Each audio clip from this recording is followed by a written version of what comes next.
还以为你又在打电动。啊？没有啊，我打王者。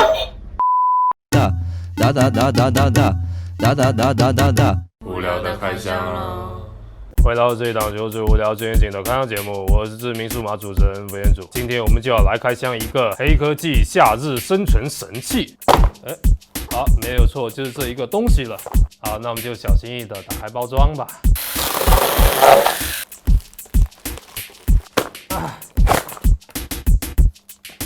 没错，这一定是一个乒乓球拍。我是骗你们的啦，这其实是一个电蚊拍，但是我们肯定不会开箱一个普通的电蚊拍啊。居然是一个英文说明书。这么说来，这一个电蚊拍应该是一个进口电蚊拍。靠，这不是 Made in China 吗？有什么关系嘛？不就是个假的进口电蚊拍而已嘛，大不了叫它假经文嘛。那为了防止有些观众看不懂英文，我就直接用这个翻译软件来看吧。翻译我是一个斯瓦特像剑一样的设计，这也太像了吧！转到打开或者游戏模式。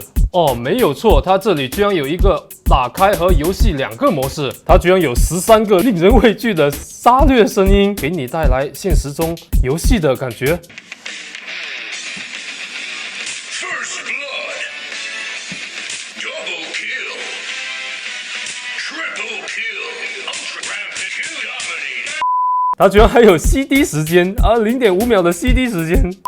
你以为这个说明书就这么中二而已了吗？大错特错了！看到背面没有错，这一个说明书的背面居然有一个誓词。赶紧来看一下誓词上写了什么吧。长夜将至，我将从此开始守望，除非我关掉电源，否则不会结束。我将在我的岗位上生死与共。我是黑暗中的剑，我是你身边的守望者，带来黎明的光明。真的好奇怪啊，怎么会有这么中二的说明书啊？好，那算了，我们还是赶紧给他开个机吧。干，好奇怪的音效啊！不行，我再玩2下。这个它的臀部这里居然是一个扬声器。这个假经文还有一个更中二的功能，那就是它足有13种的击杀音效。那么就赶紧请出今天的志愿者黛玉晴雯子来进行这个击杀的体验吧。没错，这就是我们今天的志愿者黛玉晴雯子。我们赶紧让她来体验一下。养文千日，用文一时，辛苦您了，晴雯子。来，我说咱俩1000克，哄着不认的吧？你他娘的把我扔到那个电蚊拍子里头，跟我一顿电，我真是闻所未闻啊！电就电了吧，你他娘的正好来个游戏音效是个嘛行子啊？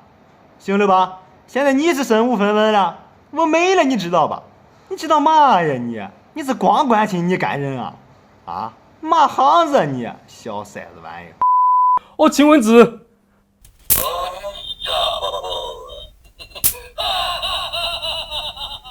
那么这么好玩的一个电蚊拍，我们再找一个实验者试一下吧。